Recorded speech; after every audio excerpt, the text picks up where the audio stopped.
with Marlene Bourne from Bourne Research. Hi, Marlene. Hi, good morning. How you doing? Good. Now, I know you're doing a session in a few minutes. What's your session on? My session is about nanotechnology, teaching people about what is so cool, complex, and controversial about it. Interesting. Now, you do is it a radio show and you do a podcast? I have a weekly radio show. It's also a podcast. It's called The Bourne Report. It airs on 1310 KXAM in Phoenix. It also streams live on the internet. And it's also podcast after the fact, so people can listen anytime. That's great. Now, usually I ask at the end how you get in touch, but how would people find that on the internet if they're not from the Phoenix area? Let's say they don't get that radio station. They just look for bournereport.com or just search Bourne Report in Google. They'll get a lot of hits. Oh, that's great. Now, what are some of the things you talk about? The show's all about next generation science, cool technologies, and real products. And so the focus is really on the real life applications of MEMS and nanotechnology. And then we also take a look at a lot of the academic research that's taking place and how it's affecting us on a daily life. Now, a lot of people don't know what MEMS is, so I like that you said real-life applications. Could you give an example of a real-life application? One of the best examples of MEMS, it stands for micro electromechanical systems. It's basically a semiconductor chip that performs a mechanical function. So if you have a television that uses a DLP, or a digital light processor, that's a MEMS chip. One of the best examples are the accelerometers that are used to deploy airbags, which is also used in the Apple iPhone and the Nintendo Wii to monitor motion. And of course, nanotechnology is all about next generation materials and taking advantage of the unique properties that they have at the nanoscale. And so one of the more intriguing applications is actually a tattoo ink that's nano-encapsulated. So rather than removing skin when removing a tattoo, it actually is encapsulated in a polymer that bursts from the heat of a laser, so that ink is actually absorbed into the body, and so your tattoo is a little more easily removed.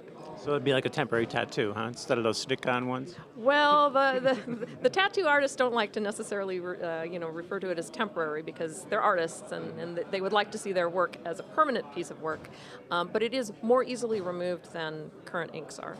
That's interesting. Now, how did you get into this field? Completely by accident. Yeah? Explain. I'm not a scientist, I'm not an engineer. I actually was doing a lot of market research writing and came across a company who had done a report in the early 1990s about MEMS, and they asked me to update it. And so it's been almost 15 years now since I first did that report, and it's been a lot of fun. And how long have you had your company? My company's been around for a couple of years. I actually started out on my own for about 5 years. Worked for a couple of large market research organizations, and then I went back out on my own in late 2005. Oh, that's great. That's great. So have you had a chance to sit in on any of the sessions at the conference here? I have not, actually. Yeah. I came in late last night. Yeah. Well, we're really happy you're here, and your session sounds really interesting. I think it sounds like it's going to be a lot of fun. Well, I'm thrilled to be here. I mean, I love the fact that kids listen to the radio show. I'm a strong supporter of FIRST and Future City, and I think it's going to be a lot of fun to be here to help get the teachers excited about getting the kids excited. Now, let me ask you a little bit about your radio show. Let's say somebody watching this is involved with one of these NSF projects, or an NSF project or center, or just a technology person, and they were interested in doing something on the radio in their let's say in their city or town. How did you do that? How did I come up with the idea? Yeah, well, how'd you do it? You know, how'd you make it? What'd you do? You call people up the radio station and say, "Hey, I want to do a radio show"? Well, I mean, it's not entirely easy. I actually started podcasting about 2 years ago, and so I have a weekly 5-minute podcast that just focuses on how MEMS and nanotechnology and other cool technologies are changing the way we live, work, and play. That was kind of the original thought. And then I thought, well, I was getting a lot of response from that. People really enjoyed it, and as an analyst, an industry analyst who follows MEMS and nanotechnology from a market research and a business perspective, I was getting a little irritated with the coverage of nanotechnology in the press, because there was a lot of focus on the future fantastic or some of the more environmental and safety concerns, and nobody was really talking about the really cool real-life applications that are in place today. And so I thought, well, I don't think a 5-minute podcast is long enough to really talk about that. So I contacted a number of radio stations in the Phoenix area, and KXAM was interested in the idea, and they had some time space available on Sunday afternoons, and they said, okay, let's give this a try. Oh, that's great.